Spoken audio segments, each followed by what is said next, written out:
To support this channel, visit the TCGplayer affiliate link in the description below. And if you want to support the channel directly, visit patreon.com/ManfredPlusMagic. As a patron, you'll have access to the community Discord where you can talk with myself and other friends about all things Magic. And you'll find even more benefits for each tier, starting at $1 as a copper. Red seems to ramp in a bunch of different ways. Fair warning, there will be a ton of treasure creation in this video, so buckle up. And again, as always, some of these things will have extra abilities, but I'm not going over those, just the fact that these can produce red mana. Now let's just start with some basic, straightforward stuff. Fire Diamond, Cursed Totem, and Pharisian Totem all tap to add 1 red. Sisters of the Flame and Iron Mirror also tap to add 1 red, but they're creatures. Heart of Ramos taps to add 1 red, and you sacrifice it to do the same. Exuberant Firestoker taps to add 1 colorless.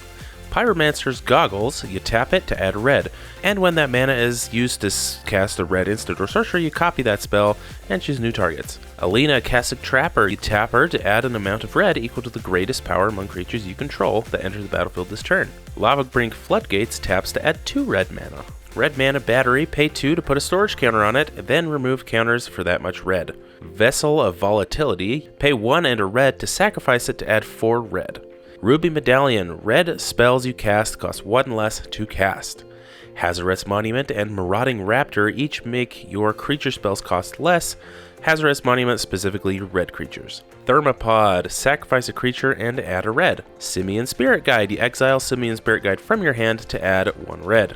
Quick and easy mana. Now this section is all about the ritual type stuff that everybody associates with red mana ramp. We have Rite of Flame, you add 2 red and then add a red for each card named Rite of Flame in each graveyard.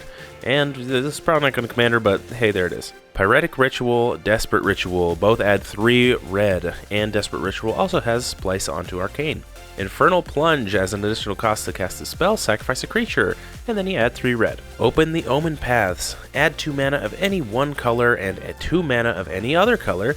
Spend this mana only to cast creatures and enchantment spells. Seething Song, you add 5 red mana. Geosurge and Ironcrag Feet both add 7 red mana, but there is a downside to both of them. Geosurge you only use to cast artifact or creature spells, and Ironcrag Feet makes it so you can only cast 1 more spell this turn. Rousing Refrain, add red for each card in target opponent's hand. Until end of turn you don't lose mana as steps and phases end. And then you exile it with 3 time counters on it. Great spell, keeps reusing itself. Battle Hymn, add red for each creature you control. Inner Fire, add red for each card in your hand. Jeska's Will, powerhouse here, choose 1. If you control a commander as you cast it, you may choose both. Now we're not really focusing on the second half, but the first one says add red for each card in target opponent's hand. Mana Geyser, add red for each tapped land your opponents control. Dragon Rage, no, not that Dragon Rage, Gyarados. Add red for each attacking creature you control, and then they all gain Fire Breath. Until end of turn, attacking creatures you control gain pay red, and then this creature it gains +1/+0 till end of turn. Now, as I promised, we have treasures. This section's a little bit long, but that's okay. Wily Goblin and Brazen Freebooter both enter the battlefield to create a treasure token. Plundering Barbarian does something similar, but you can choose to destroy an artifact instead of creating a treasure token, but, you know, this is utility. Rapacious Dragon, when Rapacious Dragon enters the battlefield, create 2 treasure tokens. Dockside Extortionist, the best one. When it enters, you create X treasure tokens, where X is the number of artifacts and enchantments your opponents control. Impulsive Pilferer, when it dies, create a treasure, and it has Encore, so you can do it again later. Gadrak the Crown Scourge, at the beginning of your end step, create a treasure token for each non-token creature that died this turn. Captain Lannery Storm, when Captain Lannery Storm attacks, create a treasure token. Hoarding Ogre, when it attacks, you roll a d20 and make the corresponding number of treasures depending on what you rolled, 1, 2, or 3 treasure tokens. Goldspan Dragon, whenever it attacks or becomes a target of a spell, create a treasure token, and treasures you control tap to add 2 mana instead of just 1. Shiny Impetus, whenever enchanted creature attacks, you create a treasure. Curse of Opulence, whenever enchanted players attack, create a gold token. Each opponent attacking that player does the same.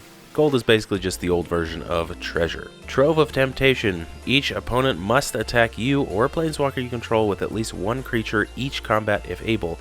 But at the beginning of each end step, you create a treasure token, so, yeah, you know, I don't know. Vault Robber. 1, tap, exile a creature from your graveyard, and create a treasure token. Tavern Scoundrel, whenever you win a coin flip, create 2 treasure tokens. Stormkiln Artist has Magecraft, so whenever you cast or copy an instant or sorcery, create a treasure token. Pirate's Pillage, seize the spoils and unexpected windfall all read the exact same. As an additional cost to cast this spell, discard a card. Draw 2 cards, create 2 treasure tokens. These are wonderful, I love them. Brass's Bounty, for each land you control, create a treasure token. Strike It Rich, create a treasure token, and it has flashback.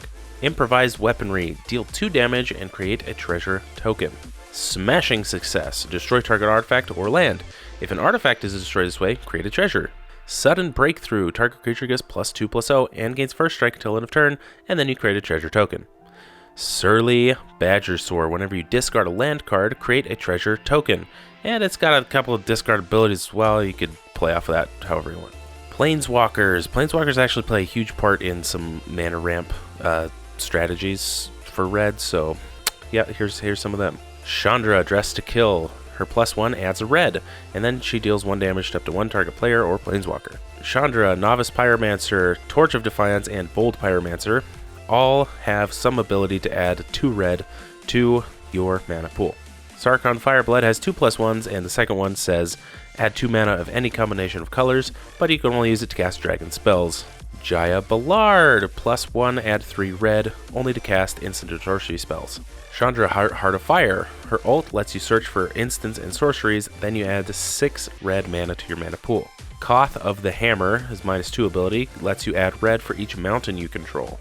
Now we have some that kind of just replace themselves almost, or replace something when they enter. So Aki Rock Speaker, when it enters, you add 1 red, so you pay, but then you also gain it back. Priest of Uruk-Brask and Coal Stoker, when they both enter, you add 3 red. Coal Stoker, you can only do that if you cast it from your hand, though.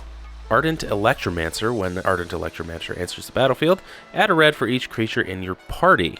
Coal Golem, you pay 3 and sacrifice it to add 3 red. Generator Servant, tap, sacrifice it to add 2 colorless.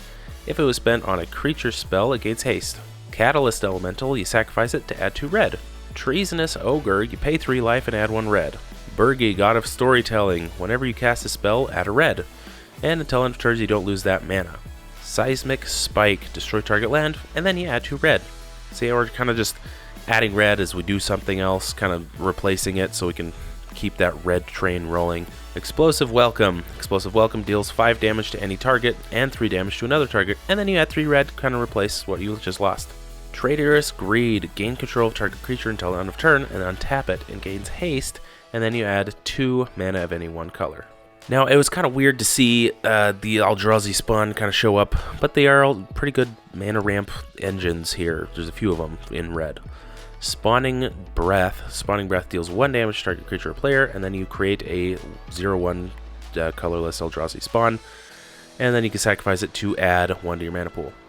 Emrakul's Hatcher. When it enters, you put 3 of those spawns onto the battlefield. Brood Birthing. If you control an Eldrazi Spawn, you put 3 spawns onto the battlefield. Rapacious One. Whenever Rapacious One deals combat damage to a player, put that many 0/1 colorless Eldrazi Spawn onto the battlefield. Now we're going to our tribal section. These can only be used for certain tribes, but yeah, it's all in red, and they're good red tribes. So Goblin Warchief makes all your goblin spells cost 1 less.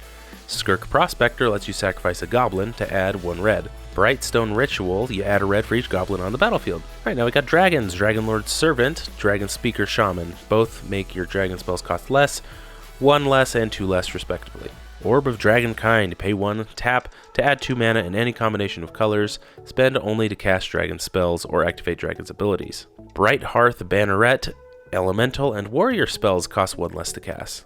Chandra's Elemental, you tap to add a red, but only to cast an Elemental or Chandra Planeswalker. Smokebraider, you tap to add 2 mana in any combination of colors, spend this mana only to cast elemental spells or activate elementals abilities. Otepec Huntmaster makes all your dinosaurs cost 1 less to cast. Magda Brazen Outlaw, whenever a dwarf you control becomes tapped, create a treasure token, and some other abilities as well. Scion of Opulence, whenever Scion of Opulence or another non-token vampire you control dies, create a treasure token. See, we're just kind of rapid firing all these different tribes. It's kind of crazy. Krark Clan Stoker, you tap to sacrifice an artifact to add 2 red to your mana pool. Mana Echoes. Whenever a creature enters the battlefield, you may add an amount of colorless equal to the number of creatures you control that share a creature type with it, helping all those different tribes that we just saw. Right now I have some just various, just weird individual things that don't really fit into any category, so I'm just going to do these kind of in random order. We have Runaway Steamkin. Whenever you cast a red spell, it has fewer than 3 counters on it, you put a +1/+1 counter on it, and then you can remove 3 counters from it to add 3 red. Gauntlet of Might. Whenever a mountain is tapped for mana, its controller adds an additional red, and that's kind of for everybody. It's like a red caged sun for everyone. Conduit of Storms, which transforms into Conduit of Emrakul. Whenever Conduit of Storms attacks, you add a red to your mana pool at the beginning of your next main phase this turn. And then Conduit of Emrakul, whenever it attacks, you add 2 colorless at the beginning of your next main phase this turn. Alluring Suitor / Deadly Dancer. Whenever you attack with exactly 2 creatures, you transform Alluring Suitor. Once a creature transforms into Deadly Dancer, you add 2 red. And then you don't lose that mana as steps and phases end. Mana Cache. At the beginning of each player's end step, put a charge counter on Mana Cache for each untapped land that player controls. Remove a charge counter from it to add a colorless. Any player can activate this ability, but only during their turn before the end step. Neheb Dreadhorde Champion. Whenever Neheb Dreadhorde Champion deals combat damage to a player or planeswalker, you may discard any number of cards. If you do, draw that many and then add that much red. Until end of turns, you don't lose that mana. Neheb the Eternal. Neheb's kind of a cool proponent of mana ramp, I think. Beginning of your post-combat main phase, add a red to your mana pool for each 1 life your opponents have lost this turn. Stadium Vendors. When Stadium Vendors enters the battlefield, choose a player. That player adds 2 mana of any 1 color they choose. Tundra Fumarole. Tundra Fumarole deals 4 damage to target creature or planeswalker, and then you add a colorless for each snow mana spent to cast a spell. Braid of Fire has a cumulative upkeep where you just add a red to your mana pool, and then it just gets bigger and bigger. Braid of Fire is super cool. Grinning Ignis. You pay a red and return it to your hand to add 2 colorless and a red. Activate this ability only at any time you can cast a sorcery. Soulbright Flamekin. You pay 2, target creature gains trample. If this is the 3rd time this ability has resolved, you may add 8 red to your mana pool. You just kind of take back whatever you just lost, I guess. Manicism. Sacrifice any number of lands and then add a colorless to your mana pool for each land you sacrificed. Mana Flare. Whenever a player taps a land for mana, that player adds 1 mana of any type that land produced. Chaos Moon. At the beginning of each upkeep, count the number of permanents. If the number is odd, until end of turn, red creatures get +1/+1, and whenever a player taps a mountain for mana, the player adds an additional red. If the number is even, until end of turn, red creatures get -1/-1, and if a player taps a mountain for mana, that mountain produces colorless instead of any other type. It's super hit or miss here, but you can possibly double your mountains. Now we got an honorable mention. This is Leyline Tyrant. It doesn't add any mana, but it makes it so you can't lose red mana as steps and phases end. So I guess you can kind of add stuff and then keep it for a while. And then we have our last section. This is just random stuff. We got Fire Sprites. You pay a green to tap it to add 1 red. So I don't know. These are kind of weird. Maybe they should be in the multicolor video, but you know, we got Jungle Patrol. You pay a green and tap it to add a 0/1 wood creature with Defender, and then you sacrifice the wood to gain a red. A Goblin Clearcutter and Orcish Lumberjack both tap Sack a Forest to add 3 mana in any combination of red and or green. And then we got Mana Flare. You add a red for each non-land permanent with art by the artist of your choice. Obviously only play this if your play group says you can. I don't know, whatever. Alright, what did you think? What did I miss? I probably missed something. And there's going to be future sets as well, so you know, maybe I'll have to make one in the future when more come out. Put your deck list in the comments so that I can make it into a video. It's a heck of a lot of fun. Thank you so much for watching. I will see you next week for your weekly dose of Magic.